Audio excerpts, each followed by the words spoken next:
বর্ধমান সাহেবগঞ্জ লুপে গুসকরা নামে একটি স্টেশন আছে। ব্রিটিশ আমলে প্রথম যখন রেল লাইন পাতা হয় এখানে, সেই সময়কার কথা। গুসকরা থেকে ১০-১২ মাইল দূরে এক গ্রামের নবগোপাল নামে এক ছেলে মিলিটারিতে চাকরি পেয়ে পাঞ্জাব অঞ্চলে চলে যায়। সেখান থেকে মাসে মাসে মানি অর্ডার করে টাকা পাঠাতো সে, চিঠিপত্র লিখত। কিন্তু দুঃখের বিষয়, ইচ্ছা করলেই বাড়ি আসতে পারত না। এ নিয়ে বাড়ির লোকদের অভিযোগের আর অন্ত ছিল না। নবগোপালের বাবা ছিলেন, মা ছিলেন, নতুন বিয়ে করেছিল তাই বউ ছিল, ভাই বোন এবং বাড়ির অন্যান্য লোকজন তো ছিলই। এইভাবেই দিন কাটছিল। নবগোপাল কিছুতেই বাড়ি আসার ছুটি আর পায় না। এদিকে বেশ কিছুদিন হলো নবগোপালের বাড়ি থেকে চিঠি আসাও বন্ধ হয়ে গেল। নবগোপাল বুঝল বাড়ির লোকেরা তার দেশে না ফেরার জন্য রাগ করে চিঠি লেখা বন্ধ করেছে। কেননা শেষ চিঠিতে বাবা লিখেছিলেন, আজ 4 বছরেও যখন তুমি বুড়ো বাপ মাকে একবার এসে দেখে যাওয়ার প্রয়োজন মনে করলে না, নতুন বৌমার জন্য যখন তোমার কোনো কর্তব্য আছে বলে মনে হচ্ছে না, তখন আমরা ধরে নিলাম তুমি নতুন পরিবেশে গিয়ে তুমি আমাদের ভুলে গেছো। শুধু মাসে মাসে টাকা পাঠালেই পরিবারের প্রতি কর্তব্যের শেষ হয় না। শ্রী শ্রী ভগবানের কৃপায় আমাদের বিষয় সম্পত্তি কি আছে না আছে তা তোমার অজানা নয়। অতএব তোমার এই দান না পাঠালেও চলবে। এই চিঠি পাওয়ার পর স্বাভাবিকভাবেই নবগোপালের মন কেঁদে উঠল। তারপর একদিন যখন সত্যি সত্যি মানি অর্ডারও ফেরত এলো, তখন আর সে থাকতে পারল না। ইতিমধ্যে পাঞ্জাব অঞ্চল থেকে কাশ্মীর অঞ্চলে বদলি হয়ে যায় নবগোপাল। সেখানে গিয়ে সেনাবাহিনীর কিছু নতুন বন্ধুদের সাহায্যে উচ্চতর পর্যায়ে আবেদন করে বহু কষ্টে 1 মাসের ছুটি মঞ্জুর করালো এবং দেশে ফিরল। আসবার আগে একটা চিঠিও লিখল বাড়িতে। চিঠিতে লিখে দিল, অমুক দিন আমি গুসকরায় পৌঁছচ্ছি। স্টেশনে আব্দুল কাকা যেন আমার জন্য গাড়ি নিয়ে অপেক্ষা করে। সেই মতোই নির্দিষ্ট তারিখে নবগোপাল যখন গুসকরায় ট্রেন থেকে নামল, রাত্রি তখন 12টা। ঘন অন্ধকারে স্টেশন এলাকা খাঁ খাঁ করছে। 2-3 জন মাত্র যাত্রী নামলো ট্রেন থেকে। নবগোপাল ভাবল, হয় বাড়ির লোকেরা ওর চিঠি পায়নি, নয়তো বাবা রাগ করে গাড়ি পাঠায়নি, অথবা গাড়ি নিয়ে এসে ওর বিলম্ব দেখে আব্দুল কাকা ফিরে গেছে। কেননা ও শুধু আসবার তারিখটাই লিখেছিল, দিনে আসবে কি রাতে আসবে তা তো লেখেনি। কেননা তখনকার দিনে ওই দূর দেশ থেকে নির্দিষ্ট সময়সূচি নির্ধারণ করে ঠিক সময়টিতে আসা এত সহজ ছিল না। তাই স্টেশনে আব্দুল কাকাকে না দেখে হতাশ হয়ে পড়ল সে। নতুন স্টেশন মাস্টার নবগোপালকে দেখে জিজ্ঞেস করলেন, কি ব্যাপার, আপনি কারো জন্য অপেক্ষা করছেন নাকি? নবগোপাল বলল, হ্যাঁ, আমার বাড়ি থেকে গাড়ি নিয়ে লোক আসবার কথা ছিল, কেন এলো না তাই ভাবছি, অথবা এসে ফিরে গেল কিনা। স্টেশন মাস্টার বললেন, না, এসে ফিরে যায়নি। কেননা আমি তো সব সময় এখানে আছি, আমি কোনো গাড়িকেই অপেক্ষা করতে দেখিনি। তাহলে কি ওরা চিঠি পায়নি আমার? তাই হবে। তা আপনার বাড়ি এখান থেকে কত দূর? নবগোপাল বলল, অনেক দূর, 10-12 মাইল। ওরে বাবা, তবে তো হেঁটে যাও চলবে না। না, দিনমানে হলে যেতাম, এই রাত্রে কখনো নয়। ভূতের উপদ্রব আছে, চোর ডাকাতেরও ভয় আছে, ঠ্যাঙাড়ের উৎপাত আছে।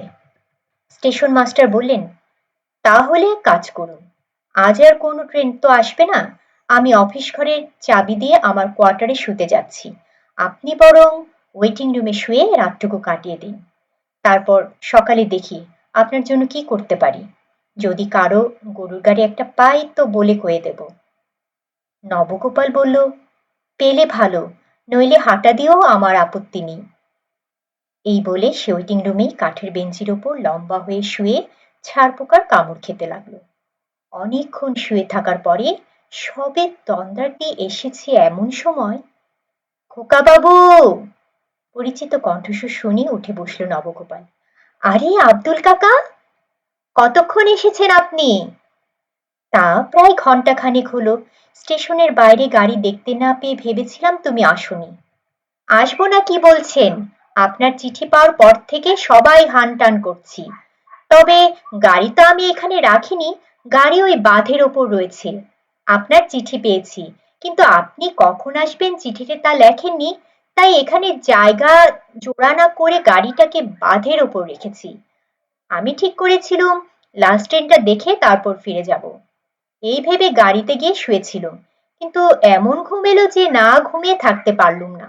নবগোপাল বলল, ঠিক আছে, রাত্রে যখন হলো তখন রাতটা কাটুক, কাল একটু ভোর ভোর রওনা হয়ে যাব। সে কি খোকা বাবু, কর্তা বাবুর অবস্থা জানেন? মা বৌমা সবাই আপনার চিঠি পাওয়ার পর থেকেই ঘর বার করছেন, রান্না বান্না রেডি করেই আপনার জন্য পথ চেয়ে বসে আছেন সব। কিন্তু আব্দুল কাকা, পথঘাটের যা অবস্থা তাতে। খোকা বাবু, আপনি কি ভুলে গেলেন? আমার নাম আব্দুল। আমার শরীরে এক ফোঁটা রক্ত যতক্ষণ থাকবে ততক্ষণ কারো সাধ্য আছে আপনার কিছু করে? ওসব ভয় করবেন না খোকা বাবু, চলুন। উদো আর বুধোকে সঙ্গে এনেছি, গরুর গাড়িকে আমি ঘোড়ার গাড়ির মতো ছোটাবো। অতএব নবগোপাল আর বিরক্তি না করে আব্দুলের সঙ্গে চলল। আব্দুল নবগোপালের সুটকেসটা মাথায় নিয়ে আগে আগে চলল, নবগোপাল চলল পিছু পিছু। যেতে যেতে নবগোপাল দূর থেকেই দেখতে পেল সেই অন্ধকারে বাঁধের উপর দুটো করে চারটে চোখ যেন ভাটার মতো জ্বলছে। চতুষ্পদ জন্তুদের চোখ রাত্রিবেলা জ্বলে, কিন্তু তাই বলে এইভাবে?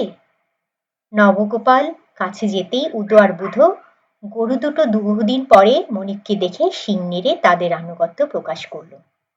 আব্দুল বলল, বাবু, গাড়িতে খড় বিছিয়ে গদির মতো করে আপনার বিছানা পেতে রেখেছি, আপনি শুয়ে পড়ুন, আমি জোর কদমে গাড়ি চালিয়ে যাচ্ছি।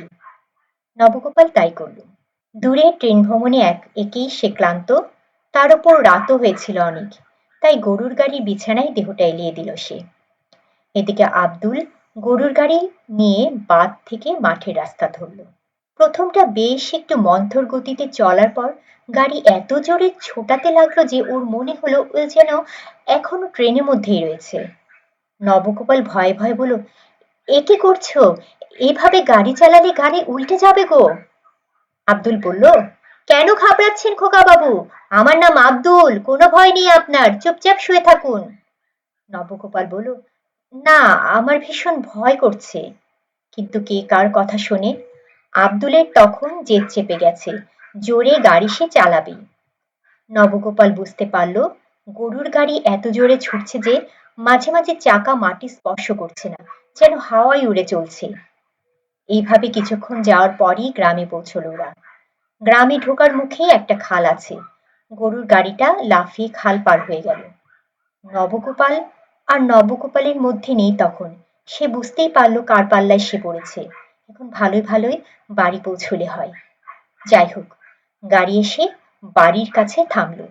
সাবেক কালের দোতলা মাঠ কোঠা, পাঁচিল দিয়ে ঘেরা, বেশ বড়সড়।